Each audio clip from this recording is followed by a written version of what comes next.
इतने दिनों से, अगर किसी ने बर्बाद किया, देखिए मैं इतने दिनों से संभल को लेकर डिबेट कर रही हूँ, लेकिन एक चीज मुझे हमेशा लगती है कि जब कोई उपद्रव या हिंसा होती है, बीजेपी ने किया है, सुनिए मनोज जी, जब भी कोई उपद्रव या हिंसा होती है, मुझे ऐसा लगता है राजनीतिक दलों को एक मंच पर खड़े रहना चाहिए। ये मेरी सोच है, क्योंकि आप उपद्रव, और वो कहीं पे भी हो, मैं सिर्फ यूपी की बात नहीं कर रही हूँ, मैं किसी भी राज्य में सोच अच्छी है, तो उपद्रवियों के साथ खड़े होने वाली सोच सही नहीं है।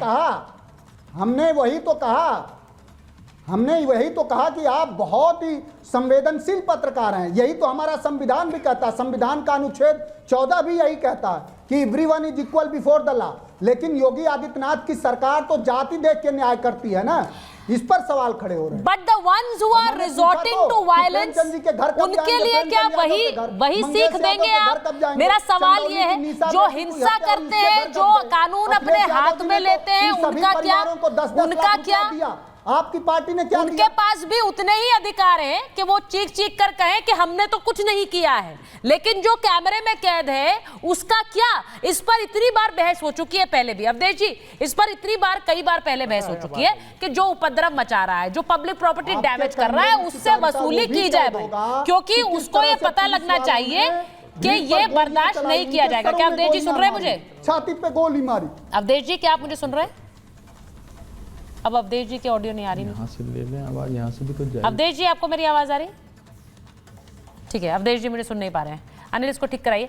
मेरा सीधा ये मानना है कि इस पर इतनी बार डिबेट्स हो चुकी हैं, और अगर वो बांग्लादेश में जो होता है, देखिए दानिश जी, ये बात आपको भी माननी पड़ेगी कि बांग्लादेश में कुछ होता है, ये आप बार बार कहते हैं कि भाई वो हमारा देश नहीं है, पहले अपने देश की बात कर लो, बिल्कुल सही है, लेकिन बांग्लादेश में जो होता है वहां पर आप क्या एक सोच ऐसी नहीं है कि वहां पर हिंदुओं पर अत्याचार हो रहा है, तो उस पर कोई नहीं बोलेगा। आप फिलिस्तीन जय फिलिस्तीन करते हैं संसद में जाकर, लेकिन बांग्लादेश पर नहीं बोलते हैं, बांग्लादेश पर नहीं बोलते क्योंकि वहां हिंदुओं पर अत्याचार हो रहा है। सीधा सवाल पूछ रही हूं आपसे आज। देखिए, मैं भी बिल्कुल सीधा ही जवाब दे रहा हूं कि जब हमको पता है कि हमारे पड़ोस में एक मुल्क में हालात तंग हुए, देश के एक बड़े राजनयिक जो हमारे थे वो ये कह रहे हैं कि बराबर हम व्हाट्सएप पे नजर बनाए हुए। आपको याद है असद साहब ने स्टेटमेंट दिया था, यार मैं नहीं जाना चाहता इन चीजों में। अब इससे बढ़ के मैं आपको एक बात बता दूं कि जब आपको ये समझ में आया कि बांग्लादेश की परिस्थिति जो है बिल्कुल नाजुक परिस्थिति है और वहां अवाम ने विद्रोह कर दिया है, जो वर्तमान वहां की वो थी प्रधानमंत्री, तो हमें ये बताएं कि इनकी ये कौन सी डिप्लोमेसी विदेश नीति थी जो उसको उठाकर यहाँ लाके बैठा दिया आपने। आप मुझे ये बताइए कि जब नाराजगी वहां पर ऑलरेडी है, उसके बावजूद भी इस तरीके का वातावरण बना के क्या हम वहां की आवाम को अभी तो मुझे ज्ञान बांट रहे थे, जैसे ही मैंने पॉलिसी में बात की तो अरे सुनिए, अभी मैं आपको जवाब दूं। सुचारिता जी, आपने भी एक अच्छा सवाल, अच्छा ठीक है, सलाम जी को बोलने दीजिए, वो क्या बोल रहे हैं? अरे सलाम जी, अरे क्या बर्दाश्त, क्या सच्चाई हजम नहीं होती क्या? सच्चाई हजम नहीं होती? अरे शलभ जी, सच्चाई हजम नहीं होती क्या? देखिए ऐसे नहीं चलेगा, सुचारिता ऐसे नहीं चलेगा। नहीं शलभ जी, एक बार उनकी बात पूरी कंप्लीट करने दीजिए, क्योंकि उनको भी तो बताना होगा कि वो किस तरह से पक्ष ले रहे हैं या फिर नहीं ले रहे हैं। जरा बताइए दानिश जी।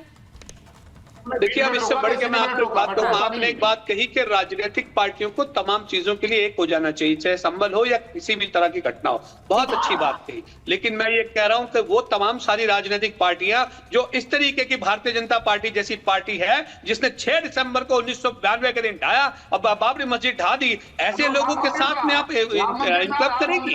देखिए, राजनीतिक वाद विरोध सहयोग सब अपनी जगह है, लेकिन एक राजनीतिक पार्टी और उसकी भगिनी संस्था देश में आतंक का नंगा नाच खेला, सुप्रीम कोर्ट में हलफनामा पेंडिंग पड़ा था, इन्होंने उसको भी नहीं माना, और उसके बाद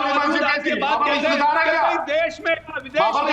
देखिए सीधी बात यही है। देखिए दानिश जी, आज आपके इस वक्तव्य ने बता दिया कि क्यों यूपी में हाई अलर्ट है। मैं आपको बताऊं, इसीलिए हाई अलर्ट है क्योंकि इस तरह के बयान अगर जाकर आप और जगहों पर देंगे, इसीलिए संभल नहीं जाने दिया जाता है, क्योंकि संभल जाएंगे, इस तरह के बयान देंगे तो मामला और तनावपूर्ण नहीं होगा, वहां पर चीजें ठीक नहीं होंगी, तनाव और फैलेगा, तनाव और फैलेगा। खोदने निकलेंगे तो उससे तनाव नहीं होगा। नहीं, न जाने कितने संभल होंगे। नहीं सर, उससे भी होगा। मैं कुरैशी बोलेगा नहीं, दानिश कुरैशी साहब आप सही कह रहे हैं। ये सवाल इनसे भी पूछा जाता है, क्योंकि ये तो खुद मोहन भागवत कह चुके हैं भाई कि अगर हर मस्जिद के अंदर मंदिर ढूंढोगे तो फिर ये ठीक नहीं है।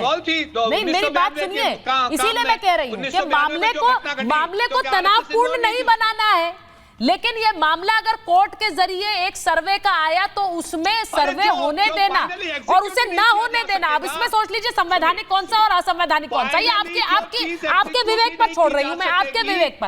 अवधेश जी मचाना क्या अकलमंदी का काम है? अवधेश जी मुझे बस ये लास्ट वर्ड मुझे बता दीजिए कि क्या ये नहीं देखिए, ऐसा है सुचरिता कि आप विदेश नीति पर आपने सवाल उठा दिया, लेकिन बांग्लादेश में जिन लोगों ने विद्रोह किया, जो आज जो वहां के प्रशासक है उनके नेतृत्व में जो कुछ वहां हो रहा है, उसके विरुद्ध इस देश में एक प्रदर्शन बता दो कि ओवैसी साहब की पार्टी ने, समाजवादी पार्टी ने या किसी ने किया हो। एक दूसरी बात नहीं कि योगी आदित्यनाथ जी ने आम मुसलमानों के बारे में तो बोला नहीं है, वो तो संभल में उपद्रव करने के बारे में बोला। बांग्लादेश में जो उपद्रव कर रहे हैं उनका डीएनए बाबर की बात की है। फिर परेशानी डीएनए से क्यों हो गई लोगों को? उनको अपने आप पर क्यों ले रहे हैं? जब आप एक एएसआई की बिल्डिंग है, वो एएसआई की बिल्डिंग में आप एएसआई को नहीं घुसने दे रहे हैं, दीवार बना के आपने नमाज पढ़ना शुरू कर दिया। एएसआई एफिडेविट देके कह रहा है कि मुझे तो घुसने नहीं दिया है वहां कभी, हमारा तो बिल्डिंग नहीं रहा, उसमें नमाज पढ़ने की। और मैं इसीलिए कह रही हूँ क्योंकि जो बयान देते हैं, जिस तरह के बयान आते हैं, वो बयान माहौल को और गंभीर और संवेदनशील बना देते हैं। इसीलिए ऐसे मामलों में बयानबाजी भी नहीं चाहिए और राजनीति भी नहीं चाहिए। इस वक्त ये समझना बहुत जरूरी है। मेरे पास महाभारत में इतना ही समय था। बहुत बहुत धन्यवाद।